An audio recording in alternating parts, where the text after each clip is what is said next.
كل ذنب ونتوب إليه لا حول ولا قوة إلا بالله العلي العظيم. الحمد لله نحمده ونستعينه ونعوذ بالله من شرور أنفسنا ومن سيئات أعمالنا. من يهده الله فلا مضل له ومن يضلل فلا هادي له. ونشهد أن لا إله إلا الله وحده لا شريك له ونشهد أن محمدا عبده ورسوله. أما بعد أعوذ بالله من الشيطان الرجيم. بسم الله الرحمن الرحيم.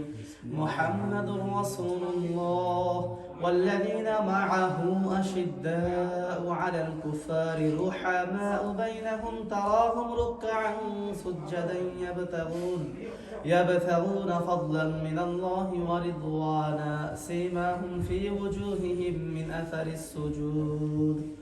صدق الله مولانا العظيم. সকল প্রশংসা আল্লাহ পাক রব্বুল আলামিনের জন্য জ্ঞাপন করছি, যিনি আমাদেরকে আপনাদেরকে আমাদের সকলকে আল্লাহ পাক পবিত্র এশার নামাজের জামাতের সাথে আদায় করার পর আল্লাহ তাআলার ঘরে মসজিদে বসার তৌফিক দান করেছেন এবং হযরত মুহাম্মদ রাসূলুল্লাহ সাল্লাল্লাহু আলাইহি ওয়াসাল্লামের জীবন বৃত্তান্ত শোনার এবং তার থেকে আমাদেরকে শিক্ষা গ্রহণ করার ও আমল করার আল্লাহ পাক তৌফিক দান করেছেন, সেজন্য বলি আলহামদুলিল্লাহ।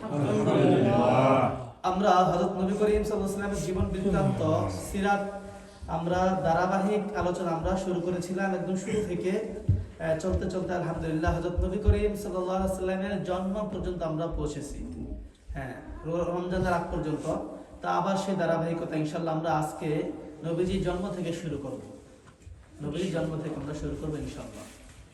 তো হযরত নবী করিম সাল্লাল্লাহু আলাইহি ওয়াসাল্লাম তিনি সর্বসম্মতিক্রমে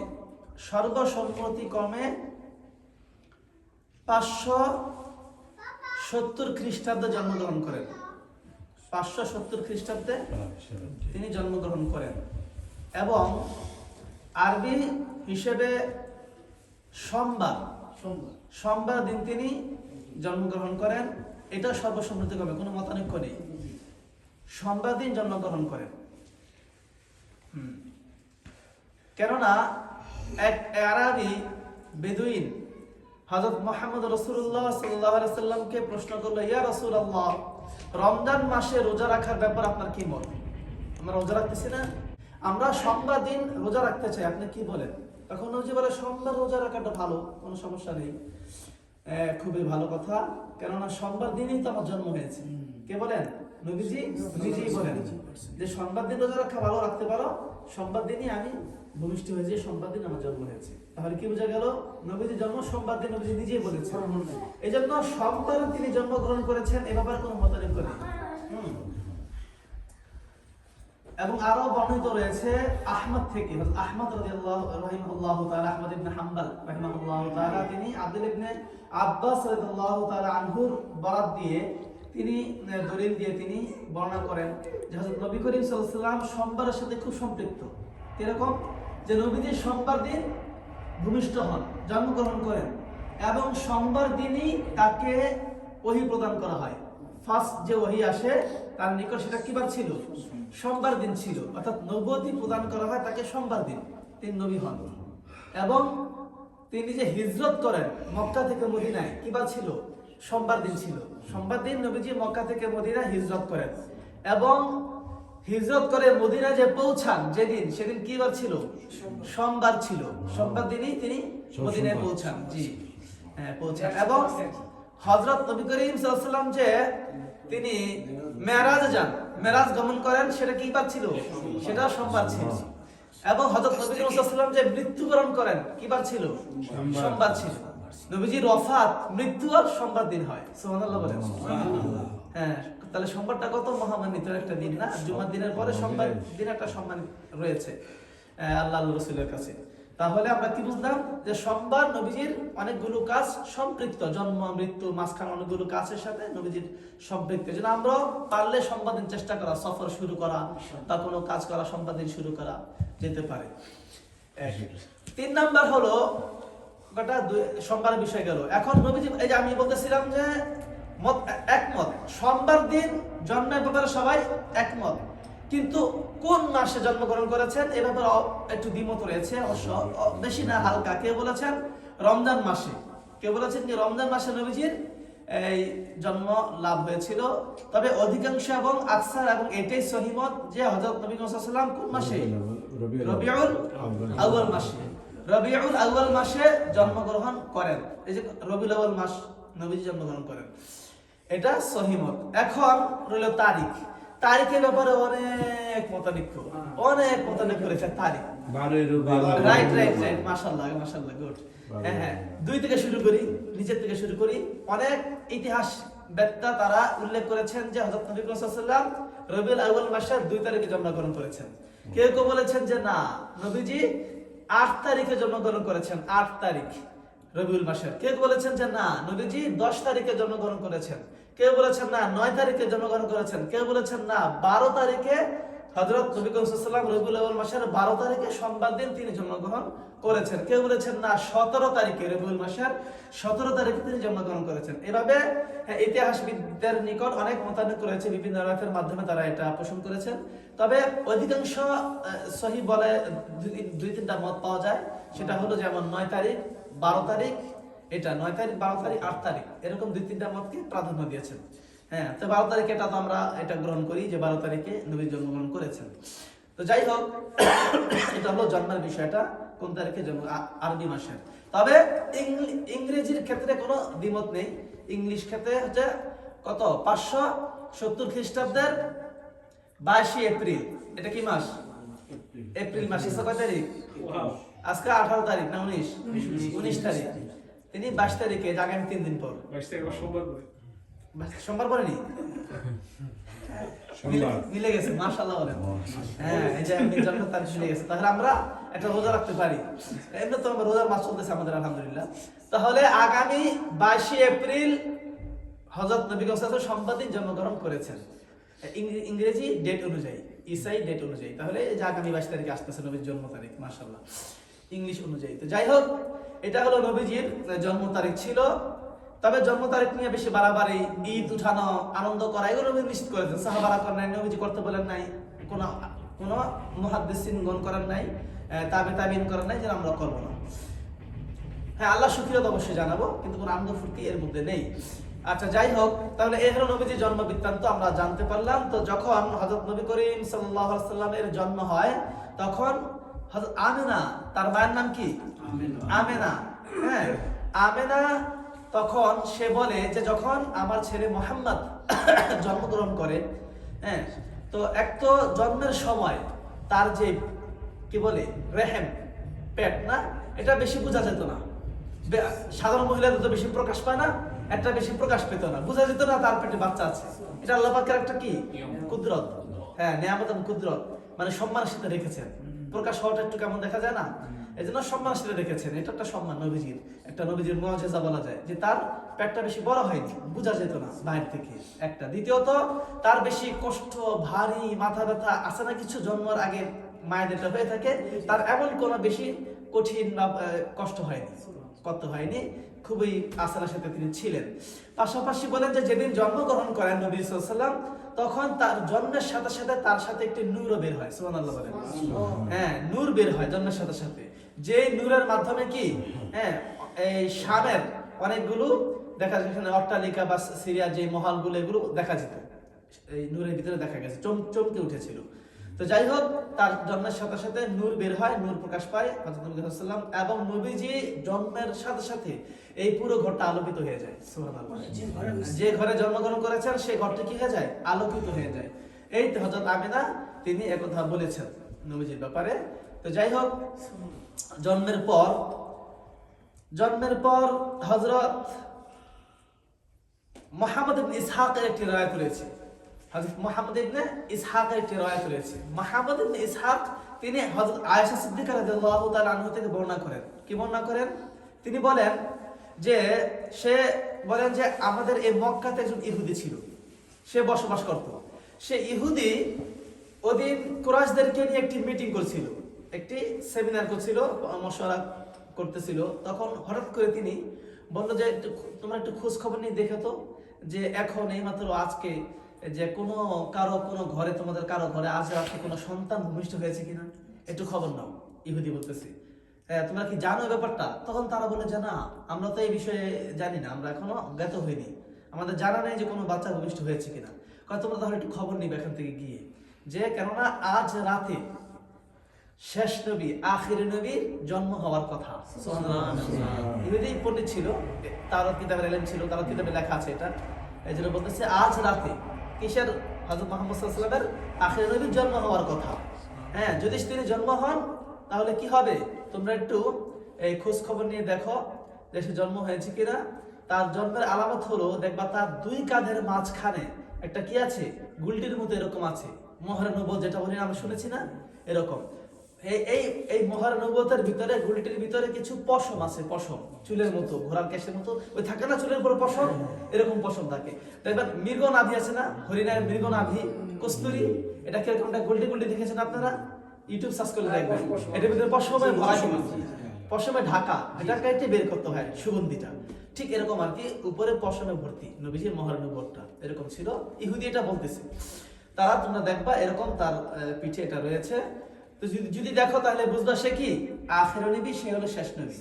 তো যাই হোক, মজলিস ভাঙার পর সবাই প্রত্যেকের ঘরে ঘরে গিয়ে খবর নিল এবং পুরো গ্রামে খবর নিল। খবর নেওয়ার পর তারা জানতে পেল যে হ্যাঁ, একটি শিশু আজকে ভূমিষ্ঠ হয়েছে, সে হচ্ছে আব্দুল্লাহ ইবনে মুহাম্মদ ইবনে আব্দুল্লাহ। সে কি মুহাম্মদ ইবনে আব্দুল্লাহ, আব্দুল্লাহর ছেলে মুহাম্মদ আজকে ভূমিষ্ঠ হয়েছে, সুবহানাল্লাহ বলেন।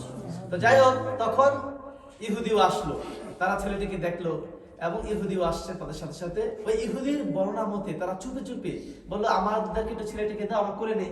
কুরাইশরা বলতেছে মক্কা। তখন বলো আচ্ছা নাও, আমিনা তাদের কোলে দিল। কোলে নেওয়ার পর তখন তারা দেখলো যে আচ্ছা কি সুন্দর বাচ্চা, মাশাআল্লাহ ফুটফুটে।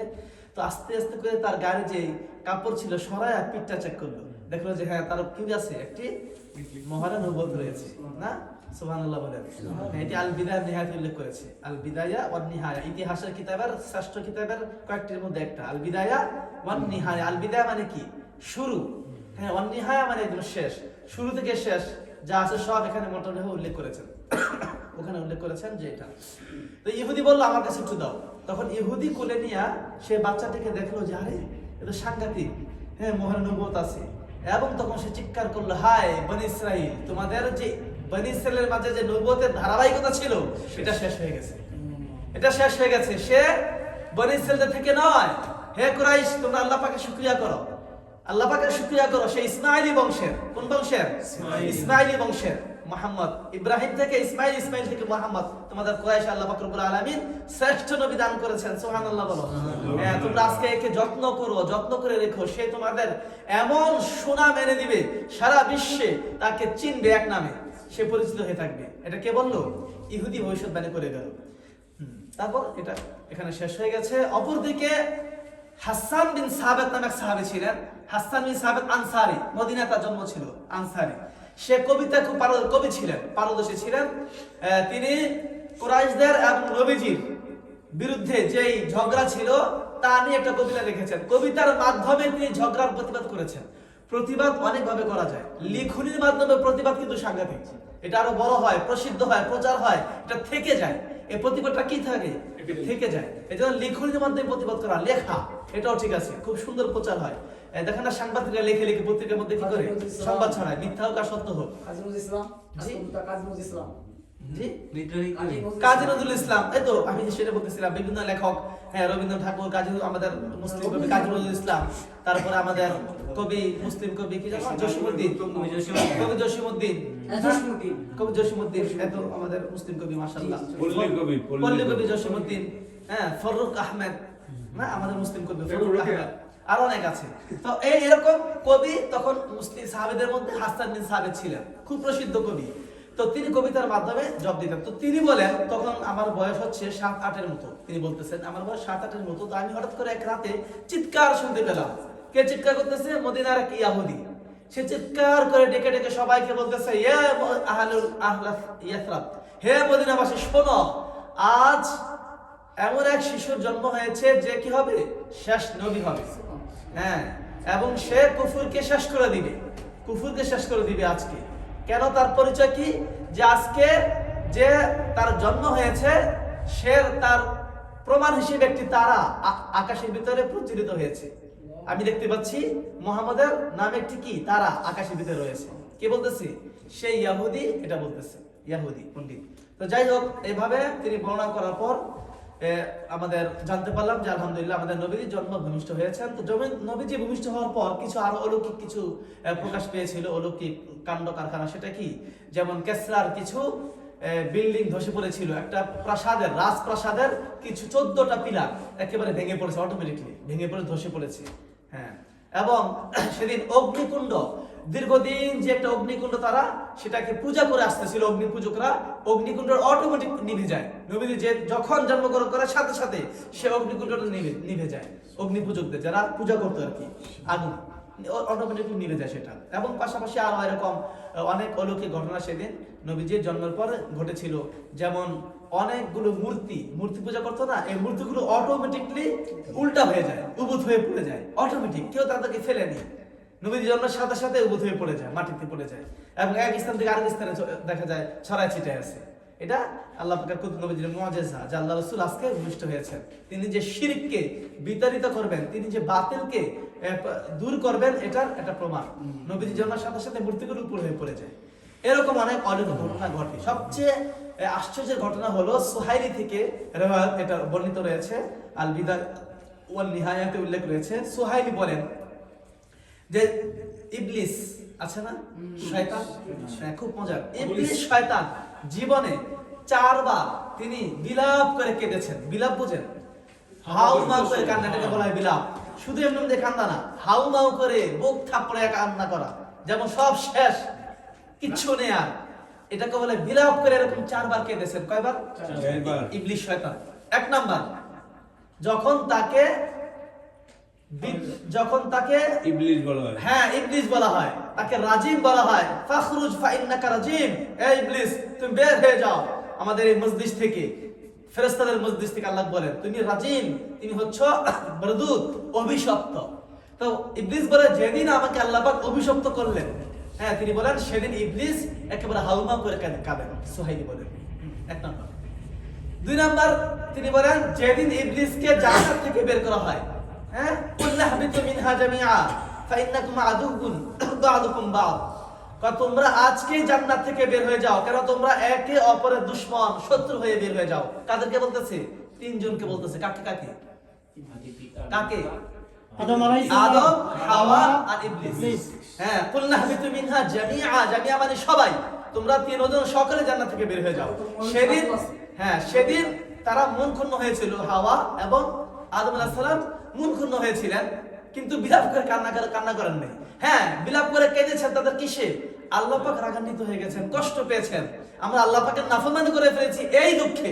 জান্নাত থেকে বের করতেছে এই দুঃখে নয়, কিন্তু ইবলিস আমি জান্নাত থেকে বের হয়ে যাচ্ছি, এই দুঃখে তিনি বিলাপ করে কান্না করেছেন 2বার। আর ইবলিস যখন জান্নাত থেকে দুনিয়াতে নামছে না, কিভাবে নামছে জানেন? আদম হাওয়া এভাবে মাথা নিচু করে দুনিয়াতে অবতরণ করছেন, তার অপরাধী। আর ইবলিস তারা কিভাবে নেমেছেন? ইবলিস এসে এভাবে পিছনে হাত দিয়া, উপর দিকে মাথা দিয়া, মানে নেতা, হ্যাঁ অহংকার নিয়ে আকাশ থেকে দুনিয়াতে অবতরণ করছে।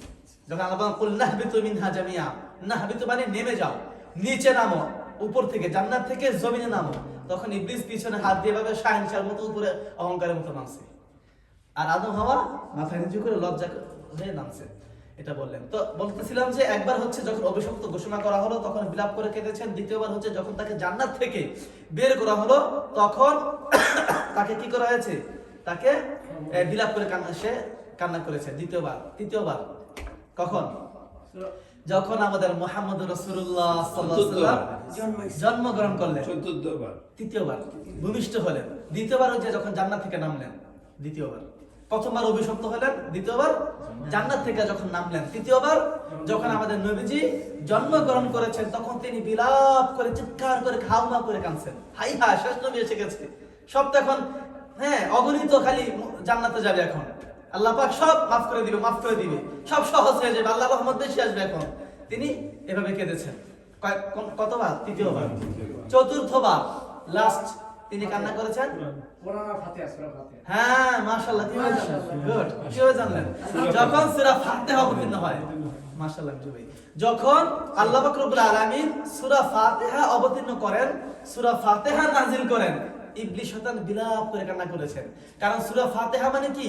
সূরা ফাতিহা মানে হলো আল্লাহ পাক রব্বুল আলামিনের রহমত অবতীর্ণ হয়ে যাওয়া। সূরা ফাতিহা মানে হলো মুসলমানদের জন্য সব সহজ হয়ে যাওয়া। সূরা ফাতিহা মানে হলো কি? শাফা, আরোগ্য পেয়ে যাওয়া। কোন ব্যক্তি অসুস্থ হয়ে গেলে সূরা ফাতিহা বললে সুস্থ হয়ে যাবে। হ্যাঁ, মাসআলা হল হয়ে যাওয়া সূরা ফাতিহা।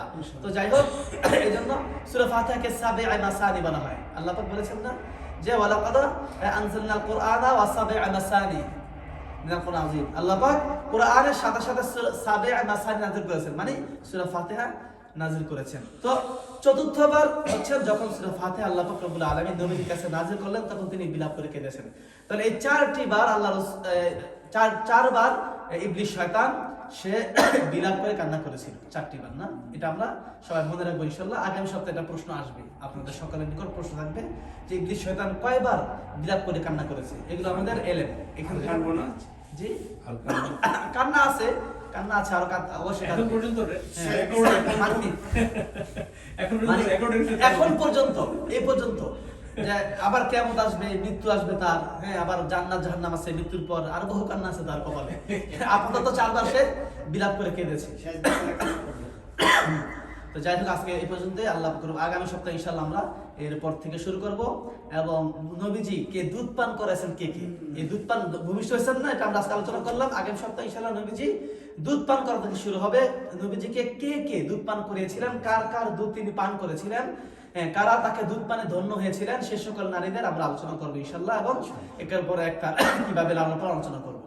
আল্লাহ পাক আমাদের সবাইকে আগামী সপ্তাহে এবং প্রতি সপ্তাহে জুমার দিন এভাবে আসার এবং নবীজির সিরাত মাহফিলে বসার, শোনার, ইলম হাসিল করার এবং নবীজির আখলাক আমাদেরকে গ্রহণ করার তৌফিক দান করেন। আমিন। সুবহানাল্লাহি ওয়া বিহামদিহি, সুবহানাকাল্লাহুম্মা ওয়া বিহামদিকা, আশহাদু আল্লা ইলাহা ইল্লা আনতা, আস্তাগফিরুকা ওয়া আতুবু ইলাইক।